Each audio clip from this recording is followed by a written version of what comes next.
Hey, I am Freddrock, and I'm back with a demo preview of a game called Potioncraft Alchemist Simulator. I found this as a demo. It's actually part of the Steam Festival 2021 grouping of games. There's a lot in there. And I wanted to give this one a shot. It's by the developer nicePlay Games, and it's actually published by a very popular publisher called tinyBuild. So it seems like it would be something that I'd be really into, because I'm really into some other tinyBuild games as well, especially from that publishing brand. Potioncraft Alchemist Simulator is basically you running a shop as an alchemist. It's a very simple concept.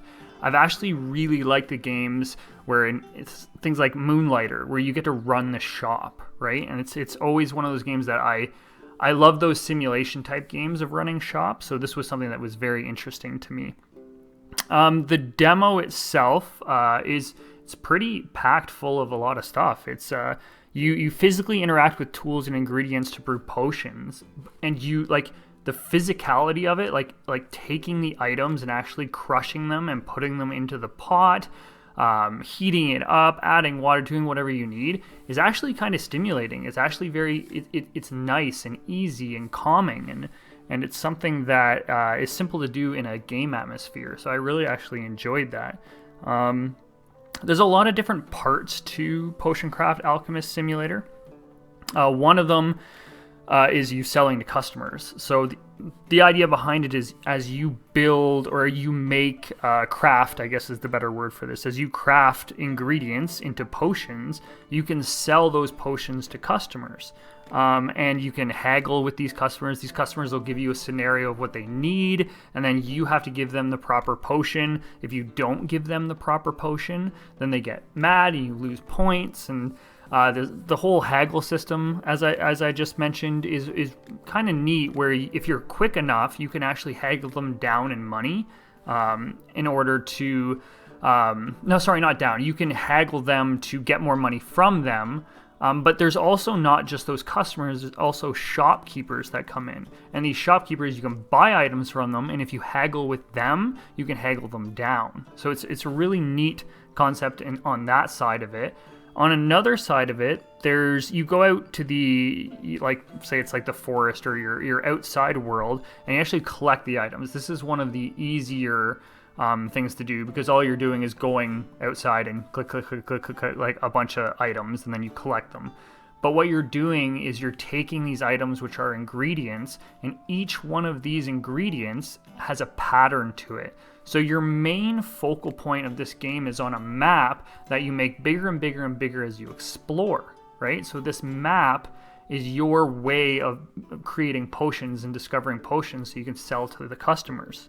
So I guess you would call this potion discovery, and this is how you save your recipes or save your potions and do everything like that, because you're going to have a big book in terms of that. So every ingredient has a pattern, and as long as each time you use one of these ingredients, you'll have a dotted line that gets drawn out, and you need to basically make your empty or your bottle that only has maybe water in it, or I would say it's just water as your main thing inside, but you are going to add these ingredients inside, and then as you're stirring the pot, you move along the map in the direction that the pattern will take you. So the idea is you have to use certain ingredients to move yourself in a proper way to get to these things. But even on the map, there are obstacles in your way. So the idea is if you land in somewhere that has a bunch of skulls, it's gonna soak up your water, and you're gonna lose out, and you're gonna fail your potion right away.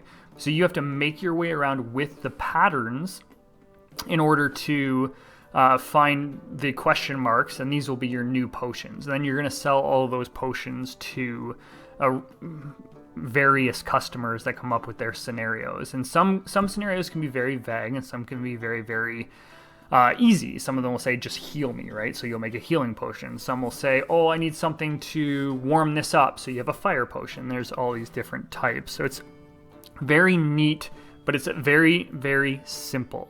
And like, I can't overstate that. It's a very, very simple idea for a game. But the art style, I really, really, really like the art style. It's looks like it's hand drawn. It looks like it's something from the olden days. It looks like something, and that's the idea, is that you are an alchemist, and it looks like you're making this old school medicine, right? And so the old school drawing style really hooks you in, and I really enjoy that, especially when you're like making the potions and you can like write in a description, and you can save it the way that you want to save it, put it in the bottle that you want to put it in, and that's a really, really neat idea behind that. One of the other things that wasn't available in the demo was there's an alchemy machine. Not sure what that does entirely, but I think that's going to be for making like bigger potions or making something like that, because from one of the images that I saw, it looked like you were able to actually put a bunch of ingredients or put a bunch of potions all together, or put something together, and it looks like it would just make it a lot bigger. So I'm not sure what that does, but that wasn't in the demo itself. If you are into simulation games in any way, and kind of point and click type, adventure type games, especially if you even want a hint of RPG, there is a skill tree where you can upgrade like how many recipes you can save. You can also upgrade your haggling skills, and there's a bunch of other little pieces that help you along the way there. That's a very minor part of it in terms of what makes this game interesting. Of course, you're going to need to do that stuff, but if you have any interest in the kind of simulation running a shop type games that are out there, I would definitely check this out. The demo is on Steam, so it's definitely accessible to everybody, and I think it's going to be a neat game when it comes out later this year. So yeah, check that out. I definitely had fun for what it was, and yeah. Thanks for hanging out, everyone, and listening to what I have to say about this game. If you like the content, please consider subscribing to the channel. You can also leave a comment and click other social media links below in the description to view the various pieces of content available. Thanks, and enjoy.